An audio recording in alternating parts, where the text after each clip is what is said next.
Bienvenidos a otro martes de filosofía con Enrique Gurmenti. En esta ocasión hablaremos de la vida frente a la muerte, un tema escogido por ustedes mediante las votaciones en el apartado de filosofía de nuestro grupo. La muerte, según la medicina, es la suspensión permanente del funcionamiento del organismo como un todo. Definir la vida y la muerte es un verdadero dilema, pues abundan varias ideologías donde se habla del significado de la vida y la muerte según la rama de estudios de donde se analice. Nadie sabe a ciencia cierta qué sucede después de la muerte. La física tiene un punto de vista antagónico con la biología. Para la filosofía también resulta un tema complejo, donde podemos darle muchos significados. Según la filosofía, la vida y la muerte es un tema que nos atraviesa existencialmente. ¿La vida tiene sentido o es fruto del más puro azar? Si es fruto del más puro azar, para muchos de nosotros nos produce mucha angustia. Para muchos otros, que sea fruto del azar, es más liberador, porque no pudo ser de otra manera. Es tan insólito morirse como haber nacido.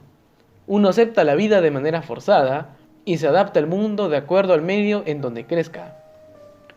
La primera meta que el ser humano debe alcanzar es la realización, pues la realización es superar ciertos procesos en el ciclo de la vida para aceptar nuestra auténtica realidad, aceptándola.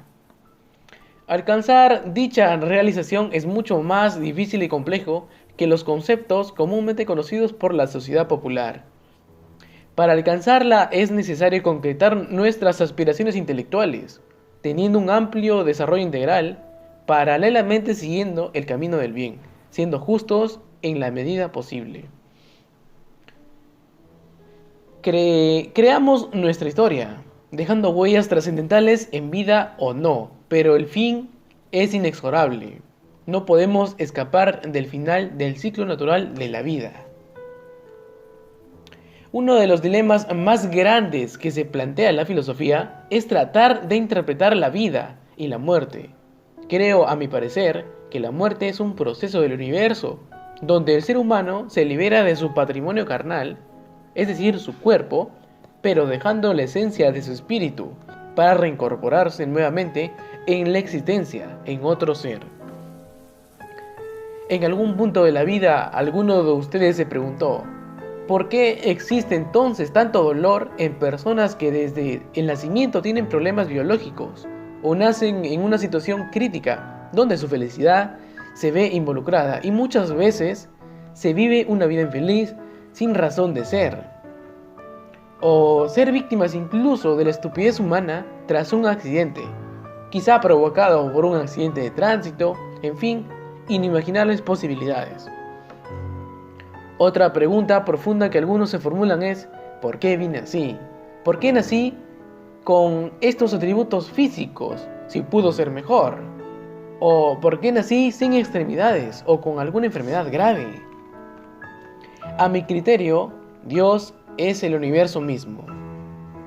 Es absolutamente todo lo que nos rodea. Y lo que nos rodea es una combinación de todo lo existente.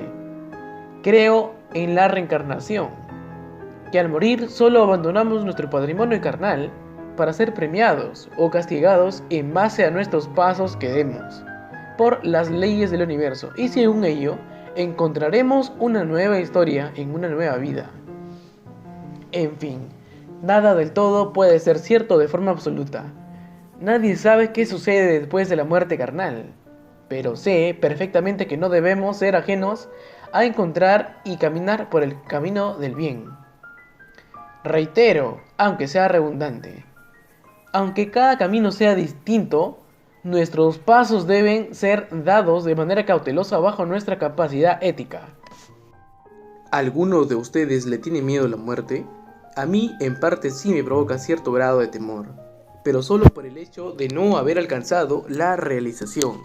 En mi opinión, no se le debe atribuir miedo desmedido a la muerte.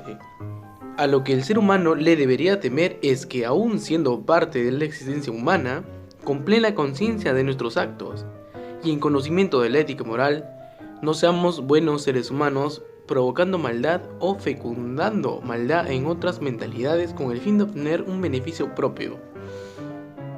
Para ser más claro, hay que tenerle miedo a los pasos que demos en vida, que aunque no conozcamos la ética y moral, no la practiquemos o peor aún ni lo intentemos. No hablo de una práctica de moral absoluta ni una práctica de ética absoluta, porque hasta en nuestros genes está demostrado que no somos seres perfectos. Somos seres finitos con capacidad de errar. El camino de hacer el bien empieza cuando realmente se desea a profundidad hacer lo correcto.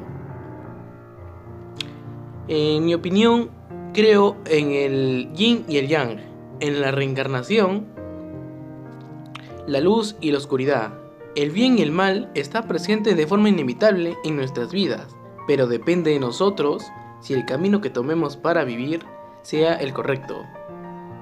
En mi opinión, la cantidad de desgracias que hagas en vida será la cantidad de desgracias que te tocará en tu otra vida, después de abandonar la existencia producto de tu muerte carnal.